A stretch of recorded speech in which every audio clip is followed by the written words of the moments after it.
Hello friends, आज एक नवा वीडियो को आपन स्वागत। आउ चलतु आज आम जाना सुभद्रार डिटेल्स। सुभद्रा को आम केमती चेक करिपरिबा।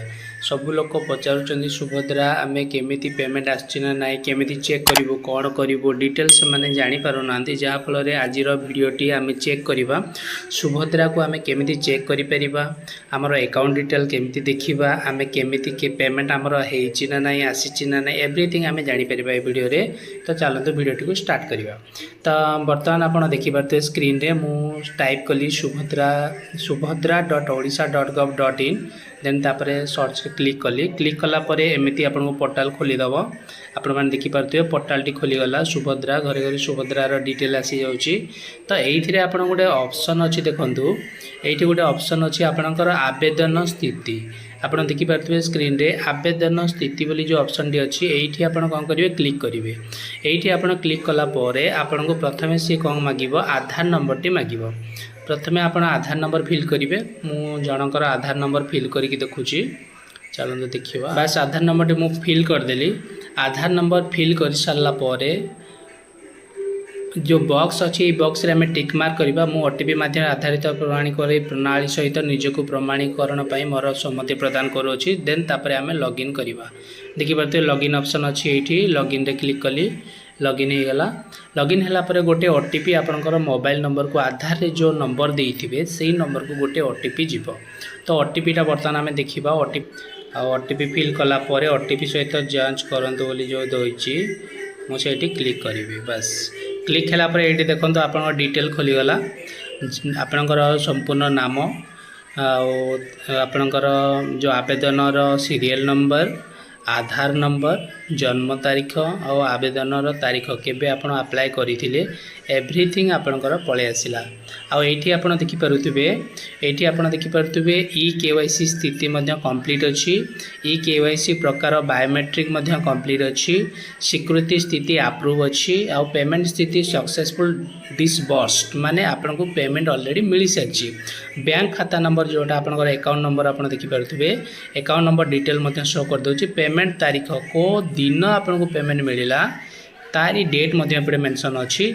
एति जिनस आप निजे मोबाइल रे निजर मोबाइल रे निजे लॉगिन करके आप डिटेल सब किसी चेक करेंगे। यहाँ तो आम जानिले पेमेंट आसी ना नहीं डिटेल केमती आप कंप्लीट कौन अच्छी मनकर यही ऑप्शन रे जोड़ा अच्छी आपनकर आवेदनकारी विवरणी रे जो अच्छी ये आप बाय डिफॉल्ट सिक्योरिटी स्थिति अप्रूव जगह रिजेक्ट हो कि कौन हो ताहले आपण कौन करेंगे आग को सही प्रोसेस देखा। चलते सहीटा मुझे करके देखा। तो बर्तमान मुझे लॉग आउट करदेली। देन आउ गोटे नुआ प्रोसेस को जीवा पुणी बैक करेंगे। बैक आसीगला ये देखो आपन को गोटे देखा जाउथो अभियोग आवेदन स्थिति आवेदन प्रक्रिया आवेदन स्थिति। बर्तमान आम आवेदन स्थिति जानीगले तापर अभियोग को आम जीवा। अभियोग माने कौन सपोज आपनकर जदि अप्रूव होइनी किंबा कौन पेंडिंग अच्छी ताले आम ये अभियोग रे क्लिक कला परे ठीक सेमिति आधार संख्या ये देवाई पड़ो। आधार नंबर देला परे कैप्चा ये जो अच्छी जेमिति अच्छी सेमिति ताको फिल करवा फिलअप करदवा।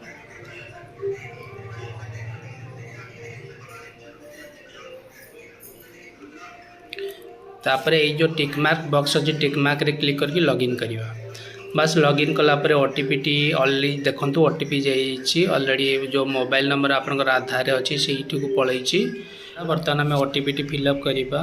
ओटीपी फिलअप कली। देन जांच करंतु जगह क्लिक करेंगे।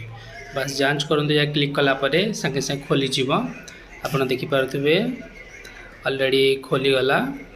ये आपणकर जमीती सेठी पोर्टाल रे सबकिछि आपण अभियोग विवरणी आसला आवेदनकारी ये आधार संख्या नाम पिता नाम जिला ब्लॉक मोबाइल नंबर आ विकल्प मोबाइल नंबर एवरीथिंग पलि आस। जदि आपणकर बाय डिफॉल्ट रिजेक्ट देखौछि ताहले आपण कौन करेंगे पूर्वर जदि अभियोग करिथिबे ताहले अभियोग को जांच करेंगे।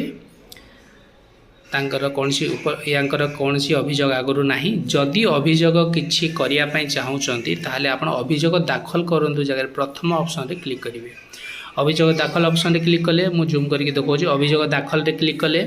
अभियोग दाखल क्लिक कला परे ଆପଣ କାହା ଉଦ୍ଦେଶ୍ୟରେ ଅଭିଯୋଗ କରିବେ ଆପଣଙ୍କର ଅଭିଯୋଗ ଉଦ୍ଦେଶ୍ୟ କ'ଣ ମାନେ ନିଜ ସପକ୍ଷରେ ଅନ୍ୟ ଆବେଦନକାରୀଙ୍କ ସପକ୍ଷରେ କିମ୍ବା ଅନ୍ୟ ଆବେଦନକାରୀଙ୍କ ବିରୋଧରେ ସପୋଜ ଆପଣ ନିଜ ସପକ୍ଷରେ କରିବେ ନିଜ ସପକ୍ଷରେ ମାନେ କ'ଣ ନିଜେ ଏଠି ନିଜର ସପକ୍ଷରେ କ୍ଲିକ୍ କଲି ନିଜେ କ୍ଲିକ୍ କଲା ପରେ ଆପଣ ଆବେଦନ ସଂଖ୍ୟା ନାଁ ପଳେଇ ଆସିବ ଅଭିଯୋଗ ପ୍ରକାର ବାଛନ୍ତୁ କହୁଛି ଅଭିଯୋଗ ଆପଣଙ୍କର କ'ଣ ତା ଦେଖିବେ ଅଭିଯୋଗ କ'ଣ ଆପଣ ଯେମିତି ଅଭିଯୋଗ ଅଛି ଆବେଦନ ଦାଖଲ କରିବାକୁ ଅସମର୍ଥ ଆବେଦନ ସ୍ଥିତି ଅପଡେଟ୍ ହୋଇନାହିଁ ଆବେଦନ ସ୍ଥିତିର ବିବରଣୀ ଭୁଲ ଅଟେ ଭୁଲ ପ୍ରତ୍ୟାଖ୍ୟାନ ହେଇଛି କିମ୍ବା ଏପର୍ଯ୍ୟନ୍ତ ସୁବିଧା ପାଇନାହିଁ ଏଇଠୁ ଆପଣଙ୍କର ଯାହା ବି ଥିବ ମୁଁ ସପୋଜ କିଛି ଗୋଟେ କରିକି ଦେଖେଇବି ମାନେ ମୁଁ ଦେବିନି ବଟ୍ ଦେଖେଇବି ଆବେଦନ ବିବରଣୀ ଭୁଲ ଅଟେ ମୁଁ ଏଠି କ୍ଲିକ୍ କଲା ପରେ ଆପଣ ଯାହା ବି ଭୁଲ ଥିବ ସେଠି ଆପଣଙ୍କର ନାଁ ଗାଁ ଏଭ୍ରିଥିଙ୍ଗ ଲେଖିଲେ ଦେନ୍ ତାପରେ ଆପଣ ଇଏ କରିବେ ମନେକର ମୁଁ ଅଲଗା ଅଭିଯୋଗ ଦେବା ପାଇଁ ଚାହୁଁଛି ଏପର୍ଯ୍ୟନ୍ତ ସୁବିଧା ଭୁଲ ଭାବରେ ଅଯୋଗ୍ୟ କରାଯାଇଛି ମୋର ରିଜେକ୍ଟ କରିଦିଆଯାଇଛି ଏହି ଅଭିଯୋଗଟି ଆପଣ କ୍ଲିକ୍ କଲେ ଆପଣ ଏଠି ଆପଣଙ୍କର